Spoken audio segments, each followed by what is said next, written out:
बात करूं पड़ोसी मुल्क। बुलेटिन की शुरुआत में एक बड़ी खबर आपको बताने जा रहा हूं। उत्तर प्रदेश के मुख्यमंत्री योगी आदित्यनाथ ने पहली बार चीन और अमेरिका पर एक होश उड़ा देने वाला बयान दिया है। मैं आपको आज ये पेशगोई भी कर रहा हूं और बता भी रहा हूं कि एक नया कसाई भारत में तैयार हो रहा है जिसका नाम है योगी आदित्यनाथ।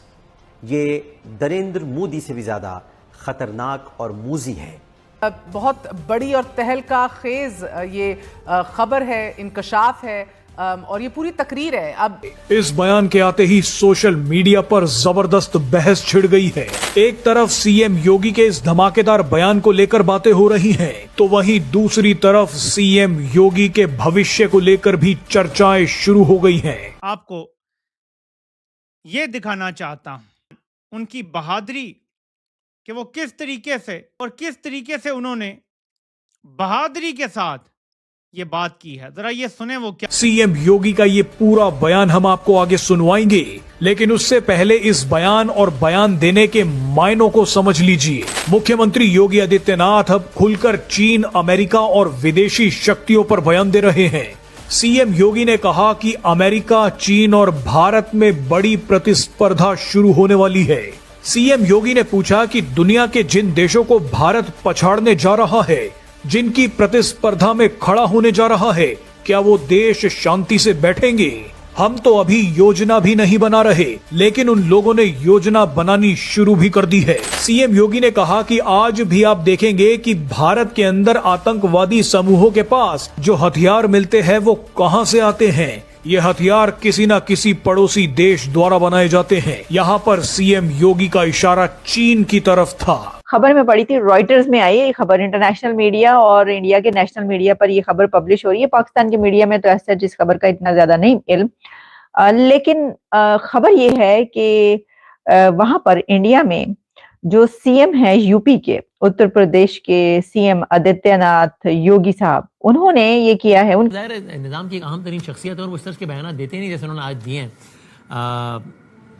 वो कोई ऐसा भी नहीं है कि दिन में 10 टॉक शोज करते हैं, रिस्पॉन्डिंग टू अ क्वेश्चन कह दिया, ऐसा भी नहीं।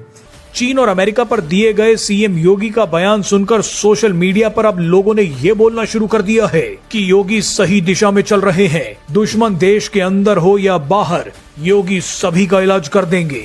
आइए अब आपको सीएम योगी का ये बयान सुनवाते हैं। आने वाले 1-2 वर्षों में भारत दुनिया के अंदर तीसरी बड़ी अर्थव्यवस्था जब होगा, तो याद करिए ना, 3 देशों में प्रतिस्पर्धा प्रारंभ होगी, अमेरिका, चीन और भारत में।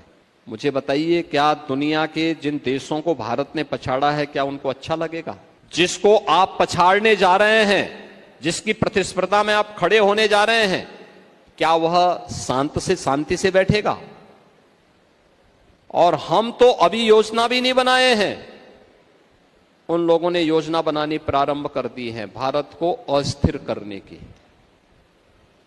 भारत में अव्यवस्था पैदा करने की, भारत में अशांति पैदा करने में। आज भी आप देखेंगे भारत के अंदर आतंकवादी समूहों के पास हथियार जो मिलते हैं, कहां के प्राप्त होते हैं? वो किसी न किसी पड़ोसी देश के द्वारा निर्मित हथियार तो होते हैं, उन्हीं के द्वारा भेजे गए हथियार तो होते हैं। ये जो साजिशें हैं, हमें इनको समझना होगा। और ये साजिश हमारे लिए, हमारी इस सनातन परंपरा के लिए, हमारे इस देश के खिलाफ किस रूप में है, अगर हम इसको समझ पाएंगे तो याद करना, आने वाली यात्रा हमारे लिए बहुत शुभ है। ये गैर मामूली बात है। डॉक्टर साहब, सबकीर योगी आदित्य ये कौन है और जो सेकुलर तबका है उसको इससे खतरा किस तरह से है? देखिए शाजिया, पहली बात तो ये है कि उत्तर प्रदेश इतनी बड़ी स्टेट है इंडिया की, 22 करोड़ से जायद लोग वहाँ रहते हैं। पूरे पाकिस्तान को मिला के आबादी वहाँ पे ज़्यादा है उत्तर प्रदेश में, और कोई 19 से 20% आबादी कहा जाता है। बड़ा शहर मुसलमान, लखनऊ इज लखनऊ। अब 20 से तकरीबन 20% आबादी कहा जाता है कि मुसलमान आबादी, तो आप समझिए कि 4 से 5 करोड़ मुसलमान इस स्टेट में रहते हैं। तो डॉक्टर साहब, आज पाकिस्तान में वो कहा है जी कि हमारा सिस्टम कोलैप्स कर रहा है। आप बड़े खुश होंगे मेरा ख्याल है नहीं, कि मुझे तो हंसी आ रही है, खुश होने की बात नहीं है। मुझे हंसी इसलिए आ रही है कि 2 दिन पहले, एक हफ्ता पहले आप मेरे से नाराज हो रहे थे। अब नकवी साहब को क्या बोलेंगे आप? उनको लाएं अपने शो पर। दो चीजें हैं, नहीं, 2 चीजें हैं। आप कह रहे थे डिसइंटीग्रेट कर रहा है जी हाँ, मैं आई वाज सेइंग डिसइंटीग्रेट, उन्होंने कह रहे कि हो गया है। मैं हो सकता है बोला, हाइपोथेटिकल, वो तो हो गया कह रहे। वो basically was talking in an administrative sense. तो ये है उनके 6 पॉइंट्स जो उन्होंने कहा। एक, उन्होंने कहा कि आप मानो या ना मानो, सिस्टम ऑलरेडी कोलैप्स हो चुका है, ये कहा है उन्होंने। फिर उसके बाद उन्होंने कहा कि नए प्रोविंसेस बनाना चाहिए। तो अब ये होगा कि 4 प्राइम चीफ मिनिस्टर्स जो पैसे लूटने वाले हैं बजट में से, अब उसके बजाय 16 चीफ मिनिस्टर्स होंगे जो पैसे लूटेंगे नेशनल फेडरल बजट में से। आपके पास 16 सुप्रीम जजेस, इस तरह का। So I don't understand the logic of that. तीसरी चीज उन्होंने कहा कि एक कमरा होना चाहिए जिसमें सारे पॉलिटिकल पार्टीज आए, कंसेंसस। वो कमरे का नाम पार्लियामेंट है ना कमर साहब, आपके पास वो कमरा ऑलरेडी है, मैंने देखे उसकी तस्वीरें वहां पे सारे पार्टीज होते हैं, they can decide that issue in the parliament. At least he is hitting some useful thing. जो बजट की उन्होंने बात की, खर्चे की, ये जो प्रोविंसेस बनाने से you will be duplicating many services, और उससे आपका बजट कम नहीं होगा, बजट बढ़ने वाला है। And budget of not development budget but more of management budget. देखिए फॉर एग्जांपल, जब आप चंदा देते हैं ना किसी।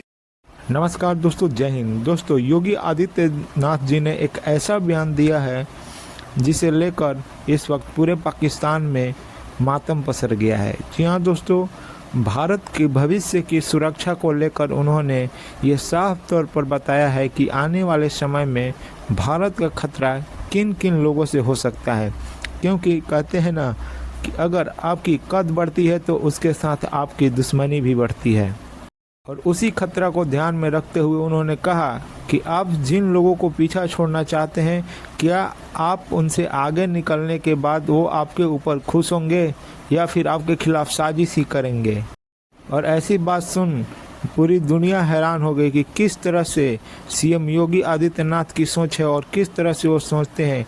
आने वाले समय में इन्हें भविष्य का पीएम भी कहा जाता है। आपको क्या लगता है दोस्तों? अपनी राय कमेंट बॉक्स में जरूर बताएं। वीडियो को लाइक करें, शेयर करें और चैनल को सब्सक्राइब करें। ऑर्गेनाइजेशन को तो आप उनमें देखिए ओवरहेड कॉस्ट कितना होता है।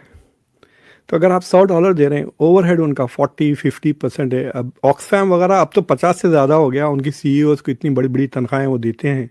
तो आप $100 दे रहे हो तो उसमें से 50-60 तो अपने मैनेजमेंट में खर्च कर रहे हैं, 40 आपकी चैरिटी में जा रहा है जिस मकसद के लिए आप दिए हैं। So that is not a good charity to invest in. So you want to go जहाँ पे ओवरहेड कम है। तो अगर आप आपका बजट को आप ऑप्टिमाइज करना चाह रहे हैं, then you have to delete not expand ये इस तरह की चीज़ें। और फिर उनका वो लास्ट वाला जो पॉइंट था कि जो सेंट्रलाइजेशन की बात कर रहे हैं, आई कैन अंडरस्टैंड कि they need to decentralize and send give power away. तो वो तो मना कर रहे हैं, वही तो चीज़ मांग रहा है जैक कि आप डिसेंट्रलाइज करो, इस्लामाबाद का इन्फ्लुएंस ख़त्म करो।